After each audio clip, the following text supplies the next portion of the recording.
I now recognize Ranking Member Representative Sykes for an opening statement.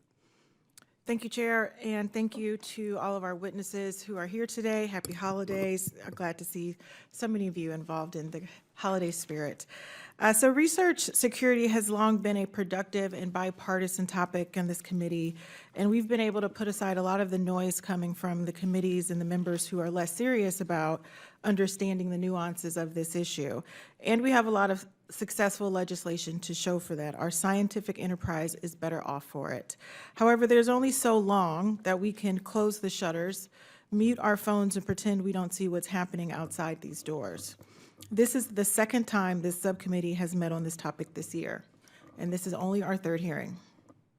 Perhaps if our subcommittee were a bit more active and if there were bipartisan interest in exerting our oversight authority over this administration, we could have discussed the myriad of issues that are directly compromising our agencies' and institutions' ability to function and conduct research on topics our constituents care about, from lowering energy costs to new healthcare breakthroughs. All of our science agencies have experienced massive brain drain of career civil servants who were fired or coerced out of the workforce. We would be naive to think that hasn't impacted our research security and our research readiness.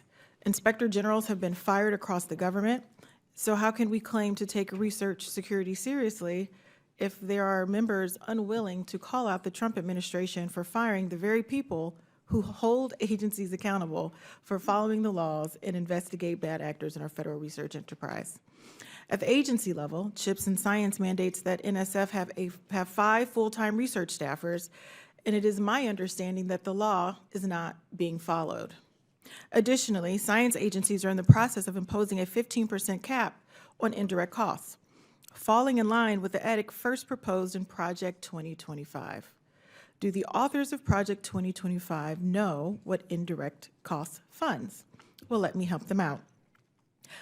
I hope my majority colleagues who are so concerned about research security can pick up the phone and tell them that university compliance officers responsible for ensuring that grant-receiving institutions are following agency policies are paid out of those very indirect costs. The Director of Office and Science Technology Policy, Michael Crastio, should know all of this well, and he should be representing the interests of the scientific community and pushing back on harmful administration proposals while supporting agencies and harmonizing their policies per the CHIPS and Science Act.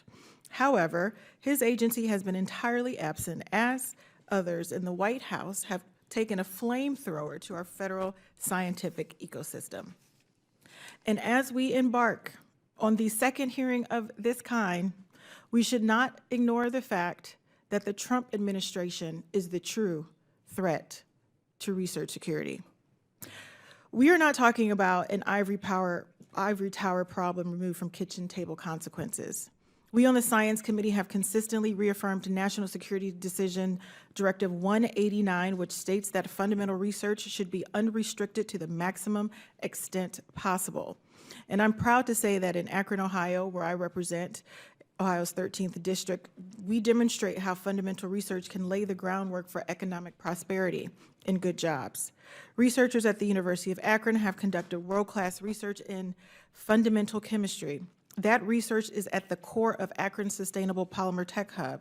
That tech hub is estimated to produce a $5 billion economic impact and over 4,000 new jobs over the next decade. Standing up for fundamental science now is standing up for thousands and thousands of jobs that will come from innovation. As a matter of fact, we are already seeing this failure to follow through on investing in science-based jobs in Ohio and across the country. For example, Intel was supposed to be starting operations on a plant to produce microchips this year, but now they are saying it will be delayed for at least 5 years. We on the Science Committee should be holding companies accountable for breaking these promises, because we dedicated billions of federal dollars to these programs, and those dollars need to be spent as intended so the American people can benefit. That's why, Mr. Chair, I sent you a letter requesting a hearing on Intel's delay in September after our March discussion and conversation on the same topic, yet I have not heard back from you or your team. To make sure this letter gets to you, I have printed a copy here, and I request unanimous consent to enter it into the record. No objection. Thank you. I truly hope that I can count on my science committee colleagues across the aisle to reject any policy claiming to bolster research security while making it harder for the next great breakthrough to lead to American jobs. There's a lot of talk out of this administration about onshoring jobs and outclassing China in innovation, manufacturing, prosperity.